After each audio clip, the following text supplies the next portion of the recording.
Buenos días de nuevo. Vamos a ir presentándonos mientras preparamos los últimos detalles técnicos de la mesa. Muchas gracias a todos por estar otra vez aquí.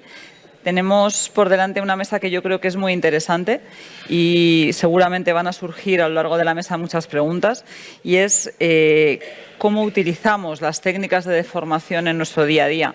Habéis visto que es una mesa que está basada en casos clínicos. Para eso, bueno, pues tenemos grandes ponentes que realmente lo que van a explicarnos es cómo usan ellos estas técnicas de deformación en la toma de decisiones, ¿no? Porque quizá es el aspecto más importante. Es importante saber y tener experiencia en cuantificar el strain, pero sobre todo es importante saber para qué nos sirve o cómo cambia determinadas valoraciones nuestra práctica clínica. Tengo el honor de moderar la mesa con Arturo Evangelista, que no necesita presentación, y yo creo que sin más vamos a empezar con la primera presentación. Tenemos el honor de tener al doctor Juan Carlos Plana. Sabéis que es el director del Instituto Cardiovascular en Baylor, en Houston, y bueno, hemos conseguido convencerle para que se una a nosotros aquí en la reunión de la sección de imágenes. Es un placer tenerte con nosotros, Juan Carlos.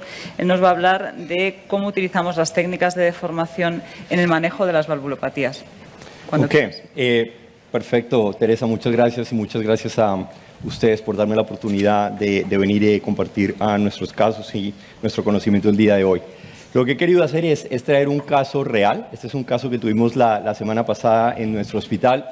Y lo único que les pido es que le pongan atención al caso, porque les voy a pedir su ayuda mientras lo vamos solucionando. Así me ayudan a solucionarlo juntos. Ok, se trata de una mujer de 77 años que es admitido a un hospital en la comunidad. Es admitida con falla respiratoria hipoxémica que requiere intubación. El paciente es transmitido intubado a nuestro hospital con la idea de hacerle una valvuloplastia en balón de la válvula mitral para alivio de la estenosis mitral, que ya se las voy a mostrar. El paciente tiene historia de cáncer en el pulmón izquierdo. Se le dio radioterapia. En el momento en el que el paciente es admitido no se sabe cuándo la radioterapia ocurrió. Tiene historia también de cáncer del seno. Le hicieron mastectomía. Al paciente se le propuso hacer radiación y el paciente no la aceptó y fue tratado con Herceptin. El paciente tiene historia de enfermedad pulmonar obstructiva crónica, recibe oxígeno en la casa todo el tiempo, historia de hipertensión, dislipidemia, enfermedad de von Willebrand, y de hecho en el hospital veían elevación del segmento ST. Lo llevaron a la sala de cateterismo, no vieron evidencia de enfermedad obstructiva y se dieron cuenta que muy posiblemente era secundario a anemia severa con una hemoglobina de 7 causada por la enfermedad de von Willebrand. Ven ustedes acá entonces la proyección paraesternal de eje corto, y llama la atención, obviamente, como ustedes ven acá, la presencia de calcificación importante del anillo de la válvula mitral. Ven ustedes la evidencia de un derrame pericárdico. Ven acá la proyección apical de 4 cámaras, una calcificación importante del anillo de la válvula mitral. Acá hacemos entonces el color compare, donde vemos la aceleración por Doppler a color.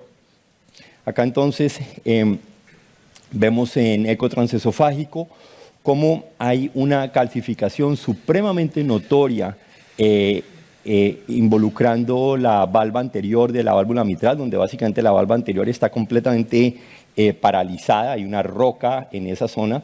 Y ven ustedes acá mi compañero haciendo las proyecciones con eco 3D. Acá entonces hace una planimetría, calcula un área valvular de 1.48. Ven ustedes acá la aceleración por color cuando hace color en 3D. Vemos acá un gradiente de 15 milímetros de mercurio. Vemos entonces acá el jet de insuficiencia tricuspidia, dándonos un gradiente de 100 milímetros de mercurio. Y vemos acá entonces la vena cava inferior, donde vemos una vena cava dilatada, todavía algo colapsable, lo cual nos daría un cálculo más o menos de la presión de la aurícula derecha entre 15 a 20. Entonces estaríamos hablando de una presión arterial sistólica más o menos de 115 a 120 milímetros de mercurio. Ven ustedes acá la función ventricular, después de haberle dado contraste, la cual se ve adecuada. Vemos acá el TAPSE, que se ve normal, la S' del ventrículo derecho, que se ve normal. El paciente es entonces presentado en nuestra reunión de válvula mitral y la pregunta es si el paciente era candidato. Obviamente no hacerle una valvuloplastia, porque como ustedes pueden imaginarse no sería de utilidad en este caso, pero hacerle poner una válvula Sapiens en la posición mitral, haciendo lo que nosotros llamamos a Sapiens in MAC. Entonces la primera pregunta que yo tengo para ustedes es: ¿la hipertensión pulmonar severa de este paciente es secundaria a estenosis mitral severa, cor pulmonale, cardiopatía inducida por la radiación o todas las anteriores? ¿Cuál es la respuesta? No sean tímidos. ¿Uno? ¿Quién vota por uno solo? ¿Dos? ¿Tres? ¿Cuatro? Ok, perfecto. Me encanta que colabore, muy bien. Ok, entonces, ¿qué creen ustedes que nosotros debamos hacer? La pregunta es: ¿hacer un strain del ventrículo izquierdo, un strain del ventrículo derecho, un strain del ventrículo izquierdo y del derecho, o hacer una medición simultánea por cateterismo invasivo de las presiones del lado izquierdo y del lado derecho? ¿Quién vota por uno? ¿Por dos? ¿Por tres? ¿Por cuatro? Ok. Miguel Ángel, ¿tú te quieres ir al laboratorio de cateterismo?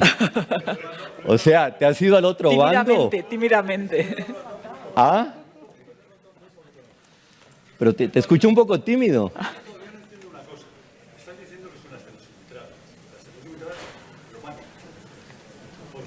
No. Por radioterapia. Pero podría ser una estenosis cardíaca. Y la verdad severa, presión es que hay cosas que no tienen presión de acuerdo ahí, porque si no sería pulmonar, presión 1.48. Ok. Y un gradiente de 15 y una presión arterial sistólica calculada de entre 115 y 120. Bueno, la decisión a la que nosotros llegamos con el Heart Team fue la número 3, hacerle un strain del ventrículo izquierdo y un strain del ventrículo derecho. No nos queríamos ir al lado invasivo todavía. Entonces ven ustedes acá el strain. Básicamente vemos que la función en el ápice está todavía preservada, pero vemos acá conteos azules positivos en la base del ventrículo, especialmente acá en el lado lateral y en el lado septal, como ustedes pueden ver. ¿Qué harías, Miguel Ángel? Es decir, la pregunta que tenía el Heart Team es: en este paciente que había sospecha de enfermedad cardíaca inducida por la radiación, sabemos que la válvula mitral acá está calcífica, ¿cierto? Hay una hipertensión pulmonar que parece ser fuera de proporción de lo que uno esperaría para una estenosis mitral severa, ¿cierto? Tenemos... Yo no te enfades, pero yo no haría, has hecho el 3D, yo hubiese hecho un tipo de inversión que no se lo habéis hecho, porque con esa propuesta es imposible. No se oye, no se oye. No se oye. Perdón, que yo, sí, perdón, que yo lo hubiese hecho... Lo del área no me lo creo. O sea, tú te saques, con Eco 3D te sale una hora de 45, bueno, puede ser. A ver, le habéis hecho una medida de gradiente y no habéis hecho un tiempo de impresión. Para mí es muy fiable el tiempo de impresión. Me gustaría haber tenido un tiempo de impresión. Como está muy taquicárdico, haber hecho masaje del seno, que es una cosa que estamos explicadas cuando tú no habías nacido. Entonces, muy bien, porque a lo mejor resulta que el área, es que el área es 0,8, ¿no? Digo yo, no sé, porque no te llama la atención. Claro, no. Es decir, le hicimos todas las medidas por el eco transtorácico y todas las medidas eran internamente consistentes. Nos daban Vamos, le hiciste el tiempo de impresión con masaje del seno y 1,47. Vale. Yo lo que pienso que cuenta y mucho es que está en ritmo sinusal, Sí. y entonces el gradiente medio se dispara. Sí. Y esto pasa en las estenosis mitrales por calcificación del anillo. O sea, tienes un área planimetrada que te sale intermedia, pero están en ritmo sinusal, no sé por qué están en ritmo sinusal, y te dan gradientes de más de 15. Y esto debe influir mucho. Sí. Bueno, muy bien. Entonces acá la pregunta es si había evidencia de cardiopatía inducida por la radiación o no. ¿Ustedes qué dicen después de haber visto este strain longitudinal global? ¿Parece como cardiopatía inducida por la radiación o no? ¿Ah? Ok, bueno, lo que nosotros hicimos acá en este caso es ahora, basado en esto, no le vamos a decir al paciente que no lo vamos a llevar a cirugía basado en este strain. Tenemos sospecha y entonces lo que hicimos fue llevar el paciente al laboratorio de cateterismo y miren ustedes, ahorita volvemos al lado derecho. Esto fue lo que hicimos, llevar al paciente al laboratorio de cateterismo y esta es la presión del ventrículo izquierdo en fin de diástole. 18, lo cual no nos cuadra de que hubiera radiation-induced heart disease, ¿cierto? Entonces, la pregunta es, ¿por qué el strain del ventrículo izquierdo se hacía anormal? Y es importante acordarnos por qué nosotros no utilizamos o por qué no reportamos diastología en el paciente que tiene una calcificación importante del anillo de la válvula mitral. ¿Por qué? Porque básicamente la función longitudinal va a estar comprometida. Es decir, si ustedes ven ese calcio va a estar anclando las fibras longitudinales del ventrículo izquierdo y no va a permitir que haya adecuada deformación. Y nosotros pensamos que esa es la explicación por la cual en este caso el strain del ventrículo izquierdo es anormal. Entonces, ¿qué hicimos? El paciente fue llevado a cirugía.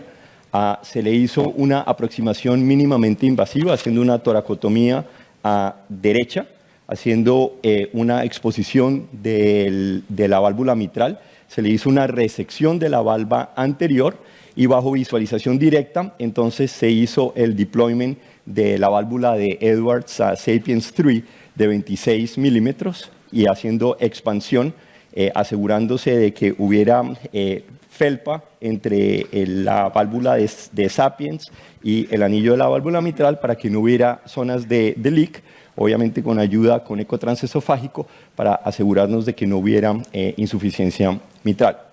Y miren lo que pasó cuando el paciente fue sacado de bomba. El paciente fue entregado a la unidad de cuidado intensivo con una presión en la arteria pulmonar de 36/24. Ahora, después de que la cirugía se hizo, entonces, y una vez el paciente fue extubado, pudimos obtener información sobre el antecedente que él tenía de radiación. El diagnóstico era un cáncer del lobo superior izquierdo del pulmón, que fue hecho en el año 2016. La radiación que se le dio fue una radiación estereotáctica dirigida al left upper lobe, donde lo que ellos hacen con esta técnica es dar una dosis alta de radiación, pero que es completamente dirigida a un punto, lo cual hace menos probable, basado en el uso de la tecnología estereotáctica y basado en el hecho de que la radiación se dio en el año 2017, que haya tenido tiempo suficiente en 3 años para que esta estenosis mitral que nosotros veamos sea ocasionada por la radiación. Se hace improbable. Quiero mostrarles este caso. Este es un caso donde el paciente tuvo daño por radiación. Acá nosotros vemos que la calcificación en el anillo de la válvula mitral es parecida. Pero miren ustedes, cuando nosotros vemos la proyección apical, la proyección paraesternal, de eje largo, se ve muy diferente. Miren lo que ustedes ven acá. Ven ustedes acá un compromiso de la válvula aórtica. Y cuando hacemos un zoom in, nos damos cuenta de que si hay algo que es característico en el paciente que tiene radiación, es el compromiso de la fibrosa mitroaórtica. Es decir, nosotros vemos que la calcificación en el paciente que tiene radiación comienza desde el tracto de salida y se extiende a la valva anterior. Miren ustedes que este no es el caso, este es nuestro paciente, donde ustedes se dan cuenta, primero que todo, que no tiene estenosis aórtica, y segundo, miren ustedes la mitroaórtica. La mitroaórtica está completamente limpia y lo que nosotros vemos acá es simplemente una calcificación de la válvula mitral. ¿Cómo estamos de tiempo? 1 minuto. 1 minuto, ok. Yo pensé que la música estaba sugestiva de que ya tenía que terminar. Acá entonces tenemos, este es el strain de un paciente con radiación, donde ustedes pueden darse cuenta de que puede llegar a ser parecido a lo que nosotros observamos en este paciente, pero yo creo que una de las cosas importantes cuando utilizamos strain es tener en la cabeza, desde el punto de vista técnico, cuáles son las situaciones donde lo podemos hacer o situaciones como estas, donde de acuerdo a la técnica hayan otras cosas que a nosotros nos expliquen los hallazgos. En este caso, simplemente una calcificación de la válvula mitral. ¿Está diciendo que no es reumático? No, no es reumático en este caso. No es por radiación, estás diciendo eso. Yo creo que en este caso se hace muy improbable que en 3 años el Pero entonces paciente... ten en cuenta una cosa, la enfermedad estenosis mitral está descrito screen bajo. Está descrito la estenosis mitral, series sobre todo hay 2 series en Europa, lo de los turcos y otro no sé dónde. ¿Se acuerda? Tú te lo sabrás porque te lo sabes todo. La estenosis mitral está disminuido. ¿Por qué? Se dice que es por problema muscular de la afectación reumática que tuvo. Entonces, si es así, pero no, yo en este caso no creo que sea reumática. No, yo tampoco. Porque si la ves, es calcífica anular, no es reumática. Sí, pero que tú estás diciendo que no está producido por la radiación. Yo creo que es bastante improbable por la apariencia que tiene, sin haber engrosamiento de la... Pero quería un poco saber que las reumáticas, las estenosis mitrales, el estrés está deprimido, ¿no? Correcto, claro que sí, poco... porque hay una miocarditis en esos pacientes, pero en este caso yo no creo que sea reumática. No, estoy de acuerdo, sí. Bueno, acá simplemente para revisar, este fue el documento que nosotros escribimos con Patricio. Acá, si ustedes se dan cuenta, desde el punto de vista de la fibrosis miocárdica progresiva, que es lo que va a ocasionar la cardiopatía restrictiva, comienza como una injuria microvascular, donde se reduce el número de capilares miocárdicos, pero lo importante de acordarse es que esto es una consecuencia bastante tardía cuando nosotros vamos a ver la presencia de fibrosis miocárdica. Luego entonces, yo cuál creo que sea el diagnóstico correcto, Miguel Ángel, yo creo que esta es una estenosis mitral severa, calcífica, no reumática, no inducida por la radiación, con una hipertensión pulmonar secundaria y un strain longitudinal global que es anormal simplemente por el compromiso impresionante que tiene del anillo y la limitación que va a haber para la deformación de las fibras longitudinales. Simplemente un caso de nuestro centro y muchas gracias por su atención.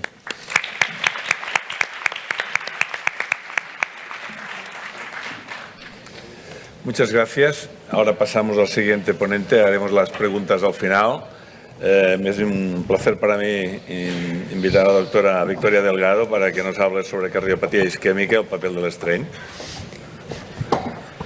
Pues el placer es mío por haberme invitado a participar en esta reunión. Es siempre un placer veros a todos y venir a España y estar participando en tan buenas discusiones. ¿Tú tienes para cambiar? Gracias. Bueno, pues en la cardiopatía isquémica, ¿cómo lo utilizamos? Pues básicamente la charla la he dividido en 2 partes. Una es el diagnóstico de enfermedad coronaria y me voy a basar básicamente en la ecocardiografía de estrés. Y el otro es el pronóstico de estos pacientes y para ello se ha utilizado mucho el strain longitudinal y la dispersión mecánica del pico de strain, que hablaré un poco de ello. En cuanto a la detección de enfermedad coronaria, este año o el año pasado se presentaron las guías de enfermedad coronaria estable, que se ha cambiado el nombre, se les llama ahora síndrome coronario crónico, y por primera vez se dio como clase 1 indicación a cualquier técnica de imagen para diagnosticar enfermedad coronaria, ya sea por TAC o por técnicas funcionales, y decidir una o la otra depende un poco de la disponibilidad que haya en vuestro centro, de la experiencia del equipo diagnóstico y un poco también de la probabilidad pretest del paciente. Hay varias técnicas, pues se puede elegir una técnica anatómica para ver directamente la enfermedad coronaria y si hay enfermedad coronaria obstructiva o no, pero las guías hacen un poco también incidencia de cara a la decisión terapéutica. Hay que demostrar que haya isquemia. Esto se hizo antes de que se publicara o de que se presentara, porque todavía no estaba publicado, el estudio isquemia, ya veremos cómo cambia.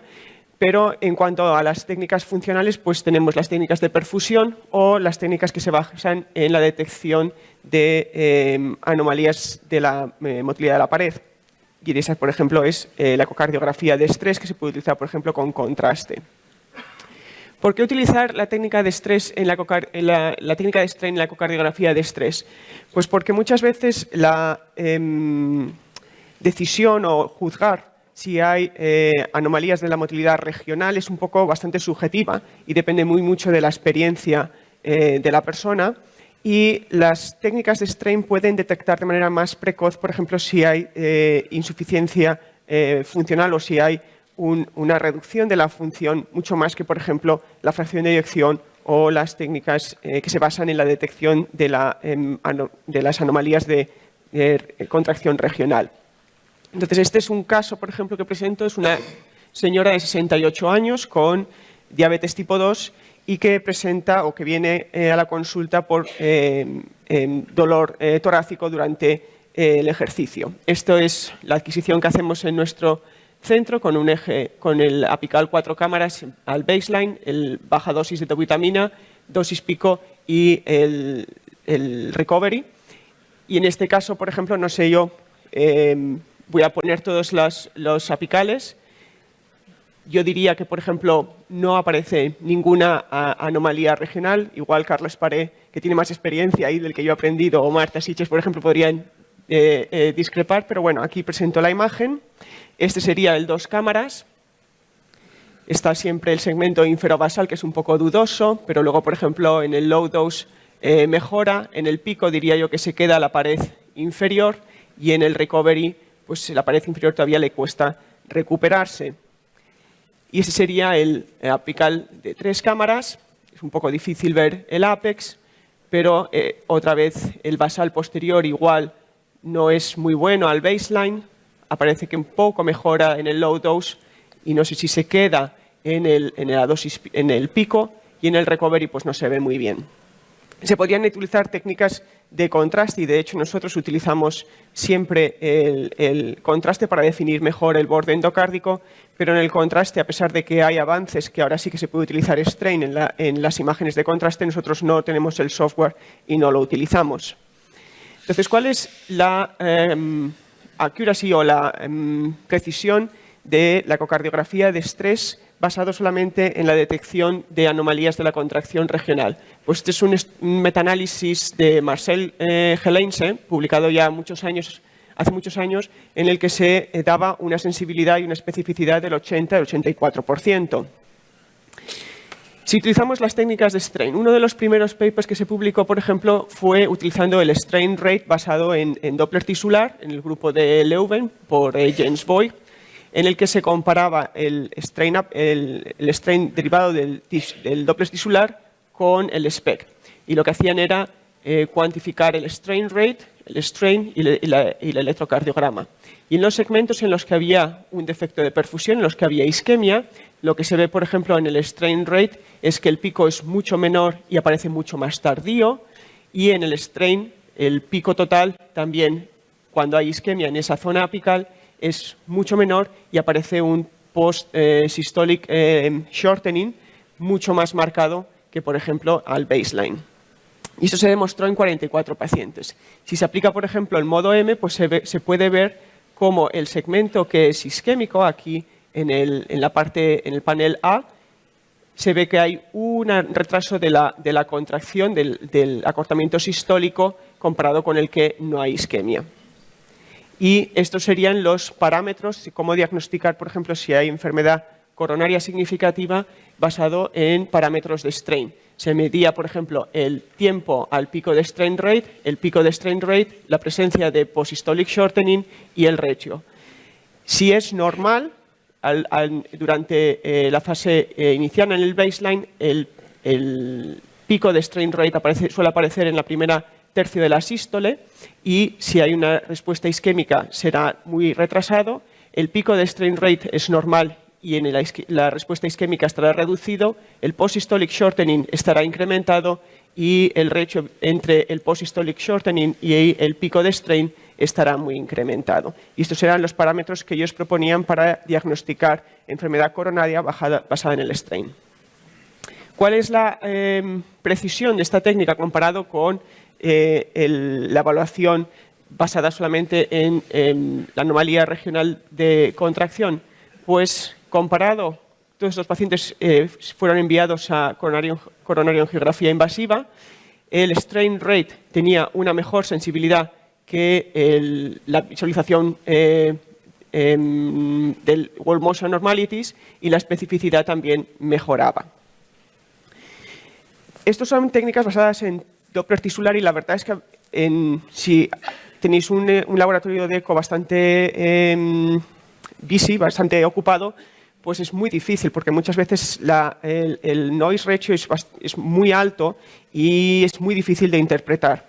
Entonces, el speckle tracking se ha implementado mucho más en los últimos años, es mucho más reproducible, y se han intentado también aplicar las técnicas de speckle tracking solo con strain, no con strain rate, para detectar la enfermedad coronaria. Y en este estudio, que fue un estudio combinado con Barcelona, con el Hospital Clínico, incluyendo 102 pacientes, se intentó comparar el speckle tracking con strain longitudinal y con strain circunferencial y radial, pero el longitudinal fue el más prometedor, y ver cómo se mejoraba la precisión en el diagnóstico de la enfermedad coronaria. Aquí veis las diferentes sensibilidades, especificidad y la precisión del strain radial, circunferencial y longitudinal, y nosotros concluimos que el strain longitudinal era el que permitía con una mayor precisión la detección de enfermedad coronaria significativa definida por una estenosis del 70%. Este es el caso que os he presentado. Teníamos dudas de la pared inferior al baseline, y ya podéis ver que, por ejemplo, en el septo inferior basal y la cara inferior pues es un poco ya más, está reducida, pero en global el strain está más o menos preservado.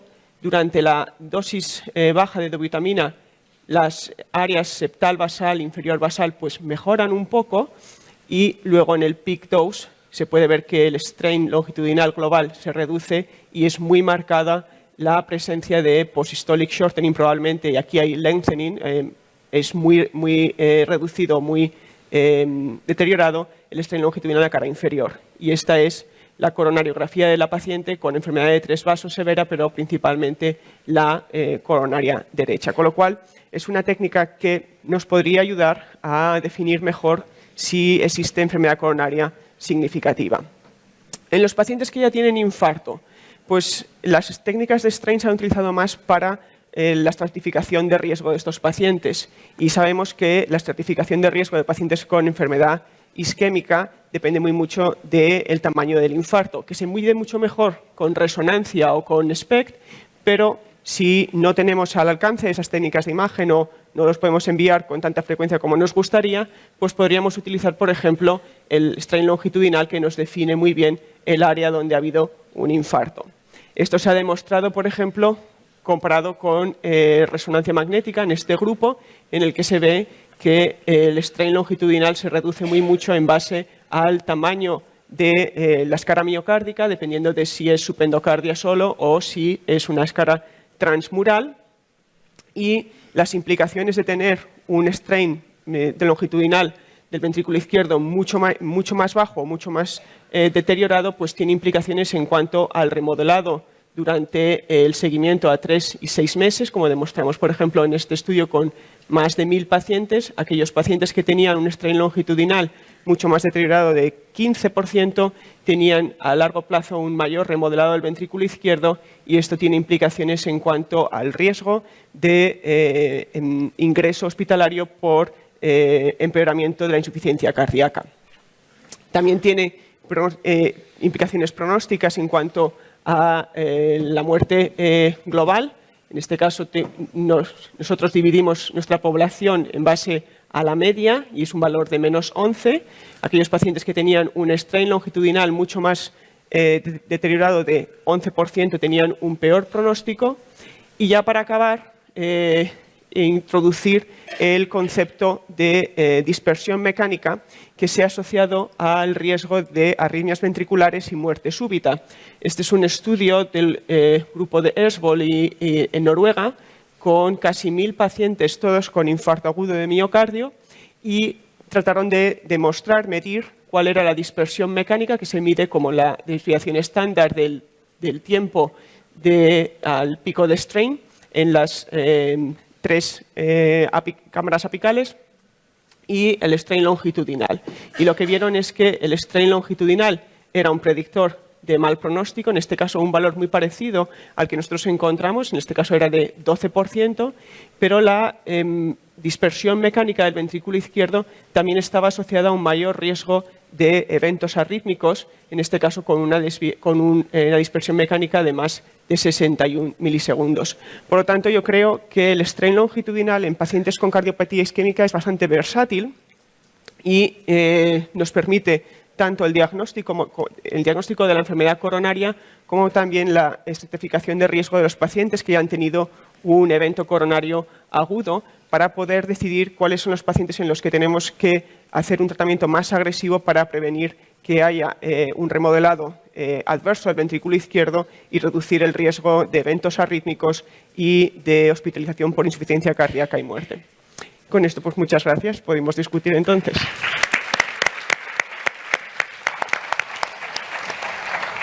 Muchas gracias, Victoria, por la presentación. Yo creo que discutiremos al final, como ha comentado antes Arturo, y pasamos a la última presentación de la mesa a cargo de la doctora Marta Sitges, que nos va a hablar de la toma de decisiones basadas en strain en el escenario de insuficiencia cardíaca. Muchas gracias, Marta. Muchas gracias. Muchísimas gracias por la invitación. Es un honor participar en esta mesa. Voy a intentar ponerme un poquito de lado. Bueno, yo intentaré convencerles en los próximos 15 minutos que esto del strain no solo es filosofía, que también lo es, pero que en ocasiones realmente nos puede dar información adicional. Pero como todo, o como casi todo en la vida, hay que tomárselo con precaución y conociendo sus limitaciones, porque yo creo que nada es el Holy Grail, ¿no? Yo creo que hay tres escenarios en los que en pacientes con insuficiencia cardíaca el strain nos puede dar información adicional, que es el estudio de la sincronía, el estudio de la etiología de las hipertrofias ventriculares izquierdas y creo que en los últimos años tenemos también evidencia para pensar que la función auricular izquierda nos puede aportar datos de interés. Creo que, como he dicho, en estas tres situaciones clínicas hay implicaciones diagnósticas, pronósticas y posiblemente también terapéuticas.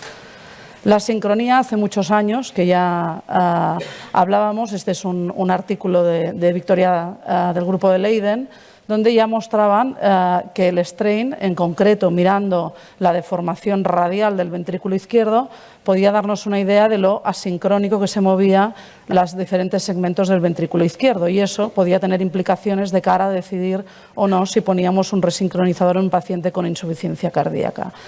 Como saben, este trabajo promovía la medición de diferencia de tiempo, la diferencia temporal entre el pico sistólico de diferentes segmentos del ventrículo izquierdo. Posteriormente aprendimos que esto de medir picos sistólicos es fácil porque lo tenemos en la misma máquina y es sencillo, pero a veces no es tan sencillo identificar los picos sistólicos, particularmente cuando utilizamos strain radial.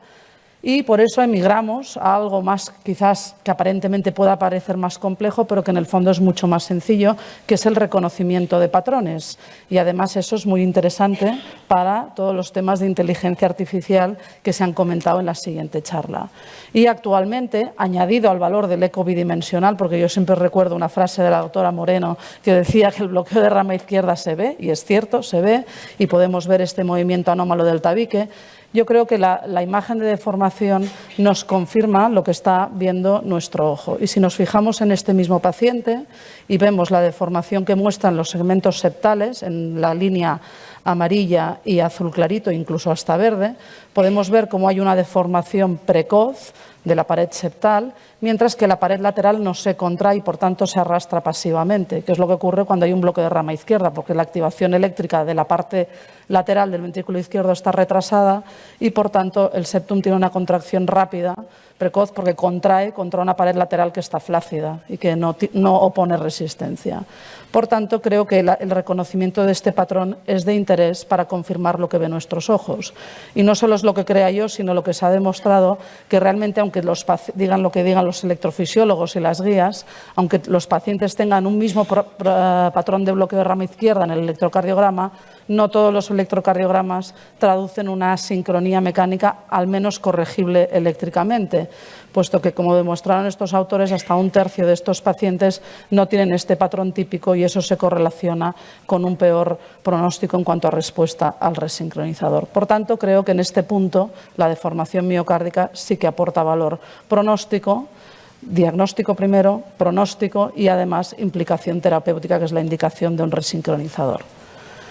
En cuanto al segundo escenario, el diagnóstico diferencial de las hipertrofias ventriculares izquierdas, pacientes que se presentan con signos de insuficiencia cardíaca, famosa insuficiencia cardíaca con fracción de eyección preservada, y que muestran un fenotipo o un ecofenotipo, no sé si hay que llamarle así, similar, ¿no? Y aquí está nuestro problema clínico. Sí que hay algún dato que nos sugiere más ya, sobre todo ya cuando uno ya tiene unos años de experiencia ecocardiográfica, que te sugiere más una etiología u otra de la hipertrofia, pero también creo que en este campo las técnicas de deformación miocárdica aportan valor, son muy sencillas de usar, casi todos los aparatos ya tienen sistemas online para medir la deformación miocárdica y sobre todo en el miocardio hipertrófico es el sustrato ideal para aplicar estas técnicas, sobre todo basadas en tracking, ¿no? Porque el grosor del miocardio es mucho mayor y los algoritmos de detección se equivocan bastante menos y son bastante más reproducibles. Y como ejemplo, unos cuantos casos para demostrar la utilidad de los patrones de deformación que vemos ante una presentación ecocardiográfica común, que es la hipertrofia del ventrículo izquierdo. Este es un paciente de 65 años, hipertenso de larga evolución, que refiere a un control irregular, tiene un poquito de insuficiencia renal, electrorritmo sinusal, signos de hipertrofia, viene porque se cansa y esa es su ecocardiografía. Bueno, aquí pueden ser muchas cosas, podemos decir que tiene una cardiopatía hipertensiva y punto, y ya está, pero el patrón de deformación miocárdica, muy sencillo de hacer, muy rápido, es un patrón característico, que se caracteriza por un strain, para los que les gustan los números, un strain longitudinal global normal, habitualmente, pero que clásicamente, como sabéis, presenta un patrón que suele afectar a la parte basal del septum, y ahí muestra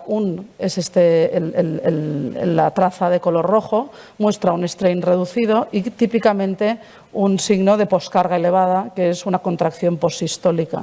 ¿De acuerdo? ¿Y eso por qué pasa en el septum? Las cosas suelen pasar por algo y eso pasa, dicen los que saben, porque es la zona más plana, más aplanada del ventrículo izquierdo y por tanto la que soporta mayor estrés de pared y por tanto es la que sufre más daño de esta poscarga aumentada y por eso muestra este patrón típico. El resto de segmentos son absolutamente normales. Podemos ver en el segmento medio del septum aún engrosamiento postsistólico, pero el resto de segmentos son normales, por eso el strain longitudinal global es normal.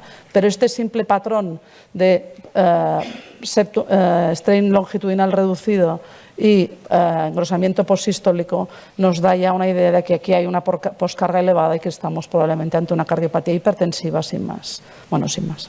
Aquí otro ejemplo de lo mismo que comentábamos. Otro paciente, 70 años, no tiene antecedentes de hipertensión y tiene un ecocardiograma que es bastante similar al previo. Algunos me dirán que este movimiento sistólico de la valva anterior ya va muy a favor de otro diagnóstico. Es cierto, pero sabemos también que algún paciente con cardiopatía hipertensiva, alguno, puede presentar esto.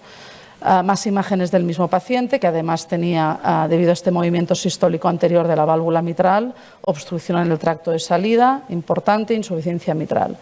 Pero el patrón de deformación miocárdica es completamente diferente al que veíamos en el otro paciente. Aquí, nuevamente, aquí imágenes basadas en Doppler tisular, pero el patrón es el mismo. Otra cosa es la técnica con la que obtenemos la información. Pero básicamente lo que refleja la imagen de deformación es lo que nos dice la histología, aunque es cierto que no hay trabajos aún que correlacionen ambas cosas. Pero lo que estamos viendo en estos patrones de deformación son zonas parcheadas de deformación muy alterada, como es habitualmente afectando al septum en la miocardiopatía hipertrófica, es lo que vemos con el gadolinio también, que afecta principalmente al septum, pero al lado de zonas con deformación absolutamente normal. Y esto, como decía, lo vemos pues, a partir de técnicas de Doppler tisular y también técnicas de speckle tracking. Muy interesante, sobre todo en estos miocardios tan hipertróficos en los que la señal es buena, el Doppler tisular codificado en color, porque simplemente apretando el botón del DTI y strain podemos ya hacer el diagnóstico, porque vemos zonas totalmente sin deformación, blancas casi, al lado de zonas prácticamente normales, como es esta zona roja, y lo mismo para la pared lateral. Por tanto, este patrón heterogéneo de segmentos muy anormales con otros segmentos con deformación mucho más preservada, típico de la miocardiopatía hipertrófica, especialmente afectando el septum. Más casos, 37 años, tampoco tiene hipertensión, tiene una insuficiencia renal leve y presenta este patrón de hipertrofia ventricular izquierda. Aquí ya no vemos SAM, quizás un predominio aquí, quizás la pared lateral está un poco más quietecita, pero tampoco nada definitivo. Este es un paciente que tenía una enfermedad de Fabry y que también muestra un patrón típico de deformación de esta enfermedad, en la que sabemos que la infiltración afecta principalmente a los segmentos inferolaterales, así lo vemos también en resonancia y así lo vemos también con imagen de deformación miocárdica. Como podéis ver aquí, los segmentos en traza amarilla y de color azul tienen una deformación mucho más reducida que los segmentos septales, que tienen una deformación mucho más preservada y a veces incluso con engrosamiento postsistólico en el segmento inferolateral. Otro caso, 71 años, hipertensión de larga evolución controlada. Este paciente se presenta con fibrilación auricular y también viene pues, por una clínica similar y con una imagen ecocardiográfica de hipertrofia ventricular izquierda, similar, con pequeñas diferencias respecto a las previas, pero aparentemente puede ser muy similar. Más imágenes de este paciente, un patrón de llenado aparentemente restrictivo en base a su flujo de llenado, un tiempo de desaceleración rápido y un flujo de vena pulmonar con un gran componente diastólico.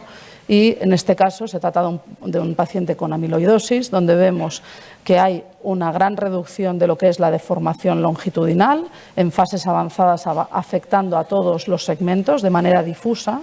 El movimiento radial está preservado y por eso vuelvo atrás, por eso muchas veces la fracción de eyección es normal. Fijaros que también se ve, solo con 2D, el ventrículo izquierdo solo se mueve radialmente, no hay desplazamiento longitudinal y no es en este caso por la calcificación anular porque no la tiene, por tanto es otro punto a ver.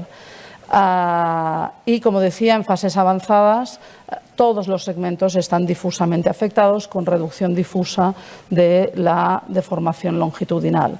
Pero en fases más precoces sí que podemos encontrar el patrón típico más precoz que sigue el camino que sigue la infiltración amiloidea, que empieza por la base y acaba afectando al ápex. Lo mismo que vemos con el gadolíneo, pues lo podemos ver con el strain. La diferencia es que lo podemos hacer con el eco, con la máquina al lado de la cama del paciente. Pero básicamente vemos los mismos patrones. Por tanto, aquí, como veis, ¿no?, este famoso patrón de la guinda, ¿no?, de la cerecita en la punta del corazón, donde vemos los segmentos apicales con una deformación prácticamente normal y los basales con una deformación más reducida. Bien, finalmente, la función auricular. La función auricular también creo yo que en los últimos años primero ha demostrado que se puede analizar con técnicas de deformación. Cada vez tenemos algoritmos mejores también gracias a la inteligencia artificial para detectar el miocardio auricular y ya tenemos algoritmos específicamente diseñados para detectar las aurículas y poder estimar la deformación miocárdica a partir de técnicas de speckle tracking.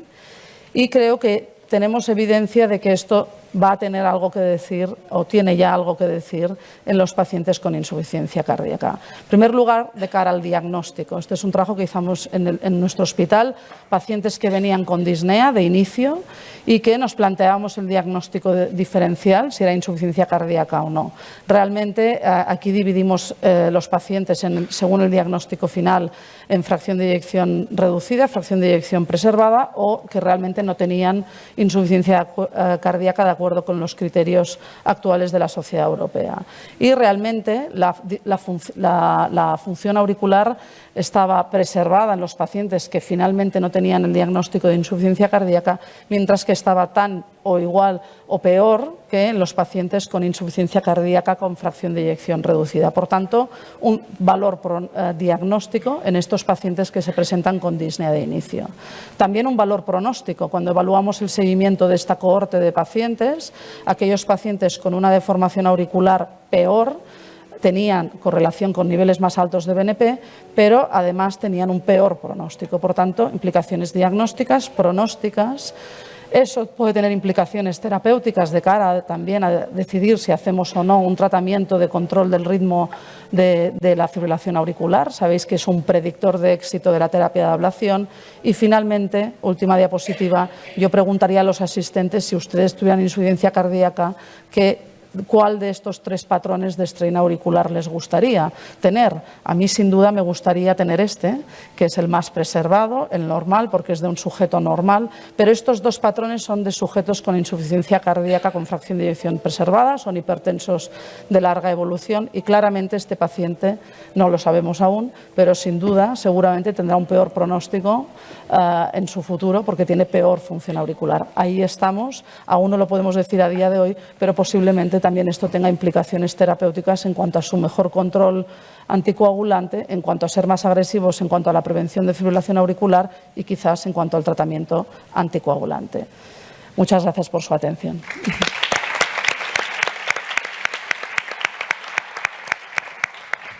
Muchas gracias, Marta. Yo creo que tenemos bien 10 minutos o 12 Casi minutos 15. pase para discutir, o sea que puede ser muy interesante. Si la audiencia tenéis alguna pregunta ya de entrada, si no, yo puedo empezar a preguntar.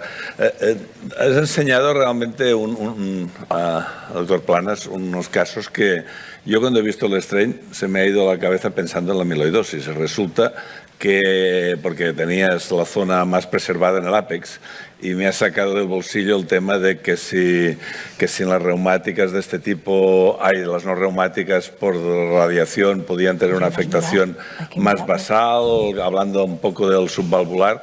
Yo esto no tenía ni idea. Es decir, que puedes expanderte un poco porque cuando me has puesto los 2 casos, realmente se veía el ápex con un rojo total y yo digo, debe tener una amiloidosis o algo así, pero este segundo aspecto para mí es nuevo.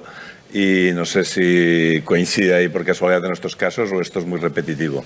Bueno, yo creo que acá lo importante de enfatizar es uno tiene que saber la técnica y uno tiene que saber, como diríamos en Estados Unidos, cuáles son los pitfalls, ¿me entiendes?, de la técnica. Es decir, en este caso, pues uno tiene que recordar que lo que estamos haciendo es, vamos a ver el comportamiento de las fibras longitudinales.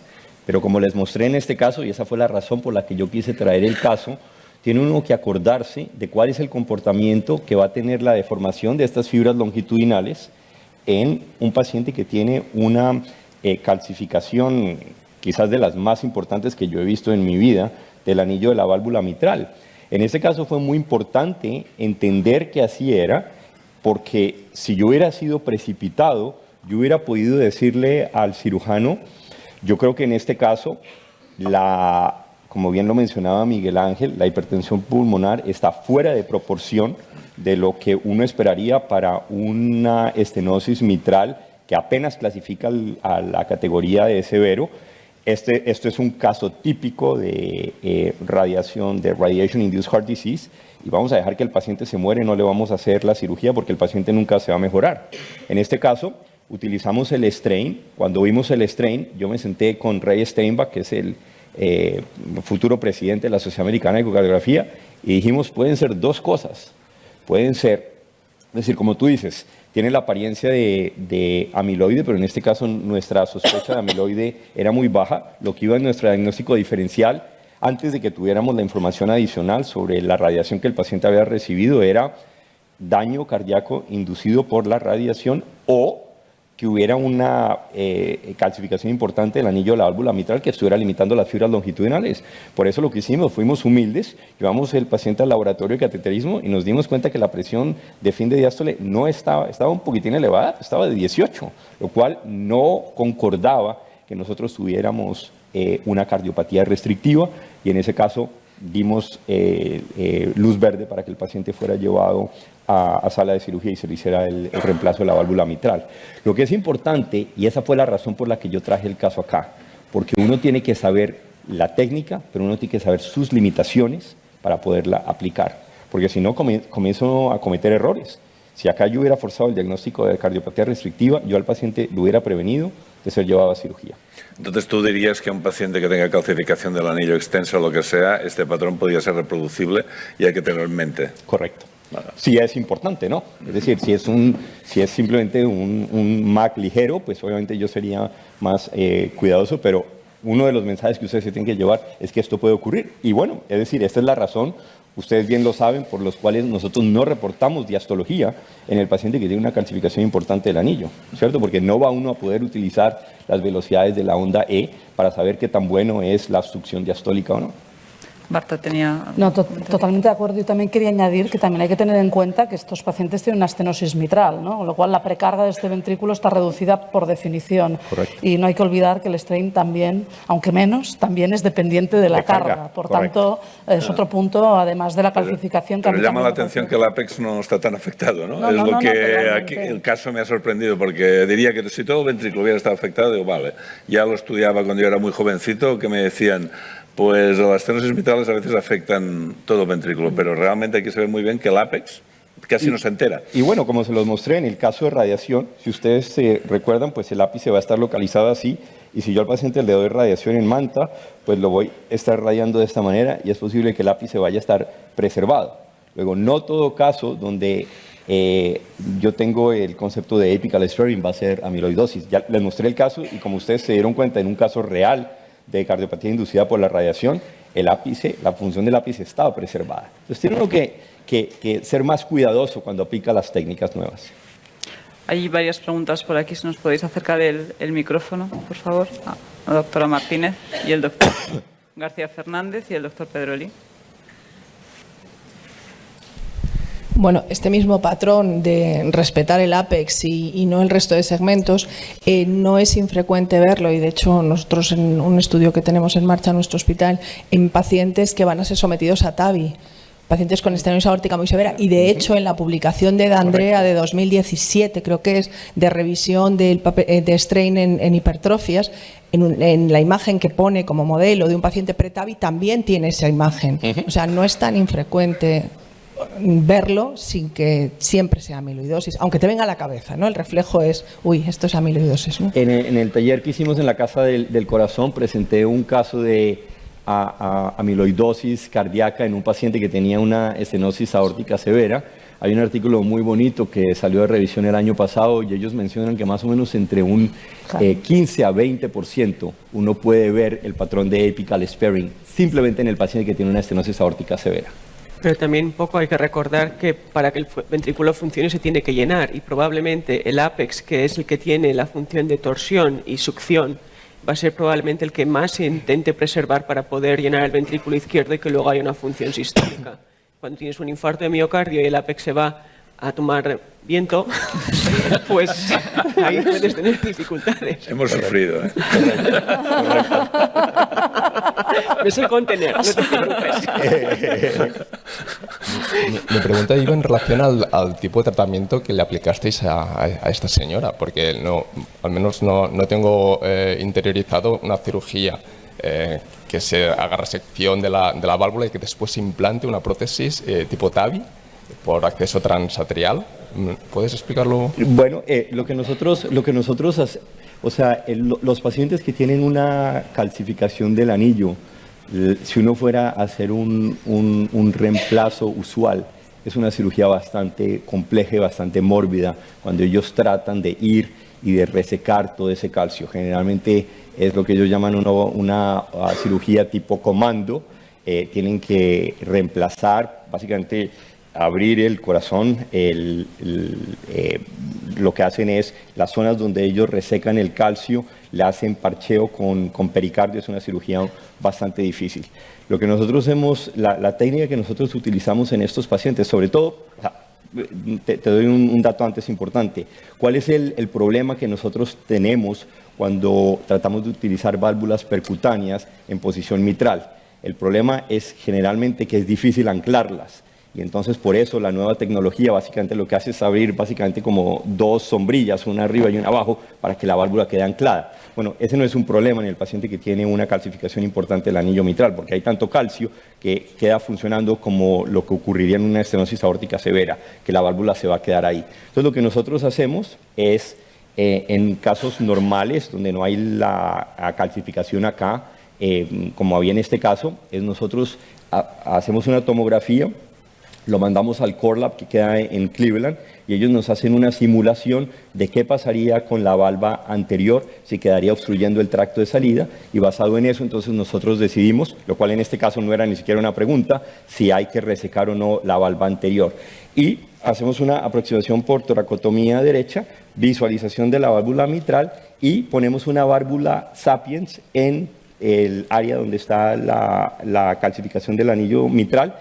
La abrimos y la válvula se queda ahí. Ahí lo importante pues es ver cuáles son las situaciones en las cuales queden pequeños áreas de leak, ¿cierto?, entre la válvula y la zona de calcificación. Lo que hacemos es le ponemos un poco de felpa, si es necesario ponemos una o dos suturas adicionales y nos ha ido muy bien con esa técnica. A los pacientes les va muy bien, porque además es importante recordar que en este paciente que tenía una presión del ventrículo derecho de 120, si tú a ese paciente le haces una esternotomía normal y abres el pecho, entonces el ventrículo derecho se va a dilatar y son situaciones donde tiene uno que dejar el tórax abierto, donde se enfrenta uno al riesgo de falla del ventrículo derecho, mientras que si tú no tienes que hacer una esternotomía, esa es la mejor aproximación. A los pacientes les va muy bien y es la manera como nosotros estamos aproximando esta calcificación del anillo de la válvula mitral.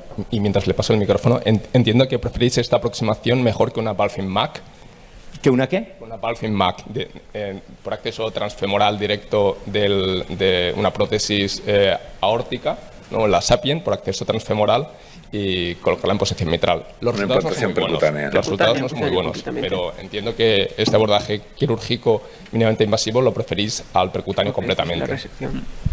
Yo, perdona, pero me estoy revolviendo. Yo creo que ha sido un poco crítico, que me encanta. Yo creo que después de 2 horas y media ayer de emborracharte, he conseguido ser mínimamente crítico. Pero yo creo que yo, como siempre, voy a hacer la crítica. Quiero que me expliquéis al público presente cómo es posible que en las guías de William Zombie, que todos manejamos, cite la palabra strain 3 líneas, no, 3 media líneas, porque es una columna, exactamente para la insuficiencia mitral, ¿no? Que dice tal vez, y nada más, bien como pronóstico. 1. Victoria me puede decir, bueno, pero es que esas son guías antiguas. Los updates del 2020, las guías del 17, que ha publicado Bono, ayer hablamos de eso.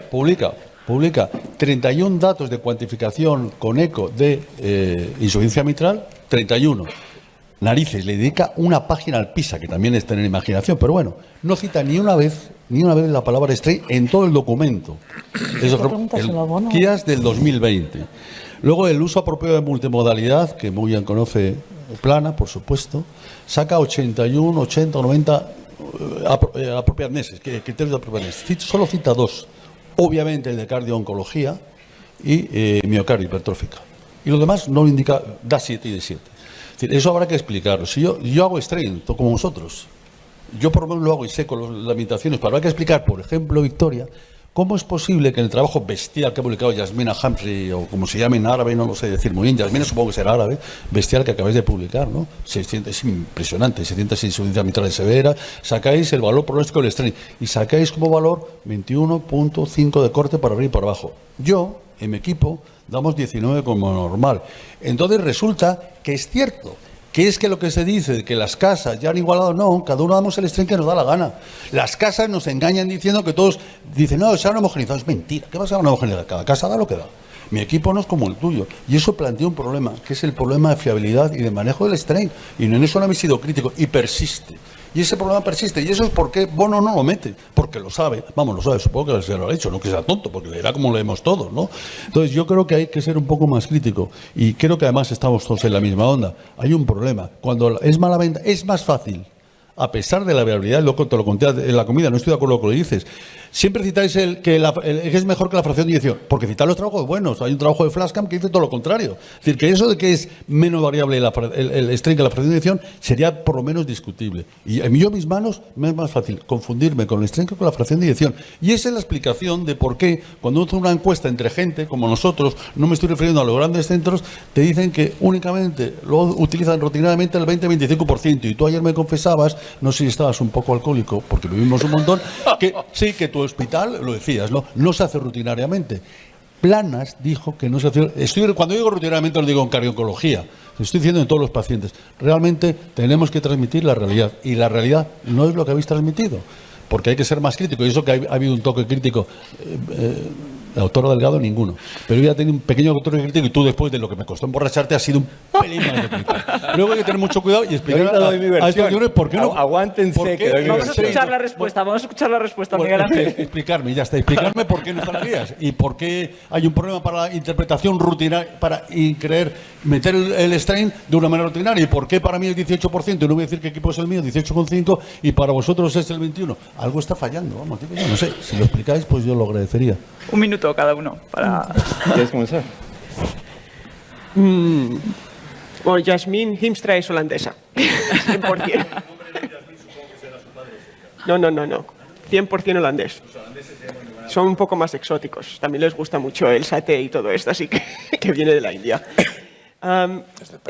Cuanto al punto de corte, si hay que ser crítico, eso funciona en la población que hemos estudiado nosotros, pero se tendría que validar en una población externa y probablemente las guías no incluyan esos valores o esos puntos de corte o sean un poco más cautos porque no hay estudios prospectivos para poder decidir qué hacer. A mí me gustaría hacer un estudio prospectivo en el que tú decides lo que haces basado en el resultado que tienes en la técnica de imagen y eso se va a hacer, por ejemplo, en la estenosis aórtica severa asintomática en el EVOLVE trial con la resonancia magnética.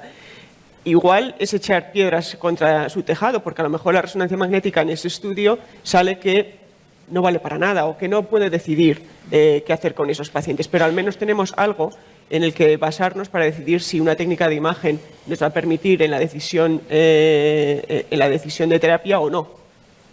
Pero en la ECO no lo hacemos, y eso que es mucho más accesible que una resonancia magnética y que es mucho más tolerable que la resonancia magnética para muchos pacientes, por ejemplo. Y eso se podría hacer, escoger, hay grupos de trabajo, por ejemplo, que se podría hacer un estudio de esa manera y ver qué es lo que sale. Con el riesgo de que a lo mejor entierres la técnica luego, ¿eh? Marta. Bueno, yo creo que lo importante es, una parte es el entendimiento de la cardiología, ¿cierto? Es decir, ya hemos hablado de strain en muchas reuniones acá en Madrid antes, pronostica mortalidad en la población general mejor que la fracción de eyección, es capaz de pronosticar readmisión o muerte en el enfermo que se presenta con falla cardíaca.